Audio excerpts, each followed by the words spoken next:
Good day mga ka-Storky! Ito na nga pala yung part 2 ng aking video.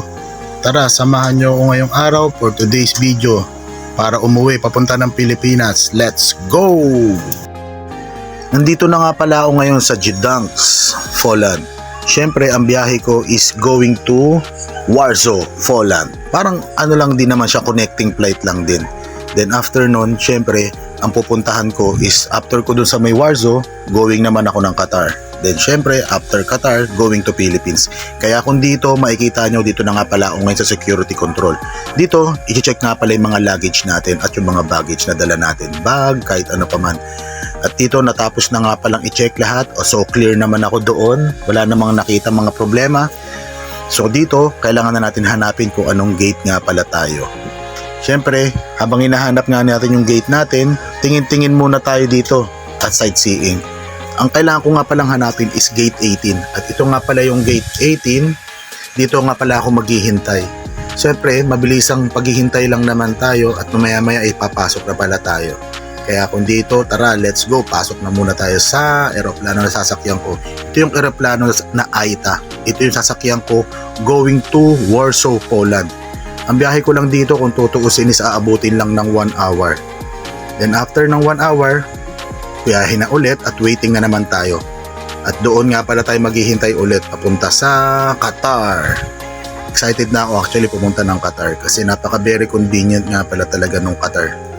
Ewan ko kung bakit. Syempre, may privilege card kasi tayo doon. At doon magagamit nga kasi natin yung mga miles natin pambili ng mga chocolate at kahit ano pa man. At kung dito na nga pala, nandito na pala kami sa Warsaw. Dito naghihintay na pala ako ng flight or boarding. Kaya dito naisipan ko kumain muna.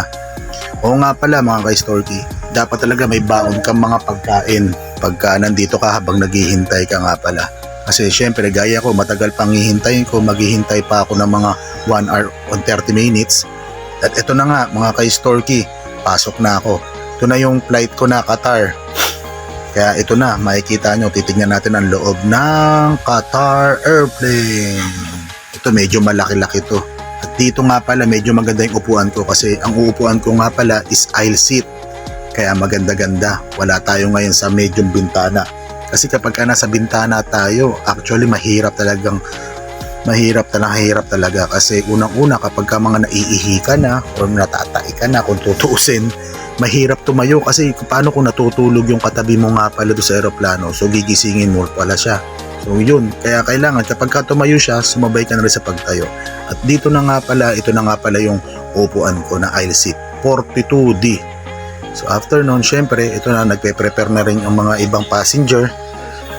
Nag-aayos na rin at para nga pala sa flight namin papunta ng Qatar. Kaya let's go!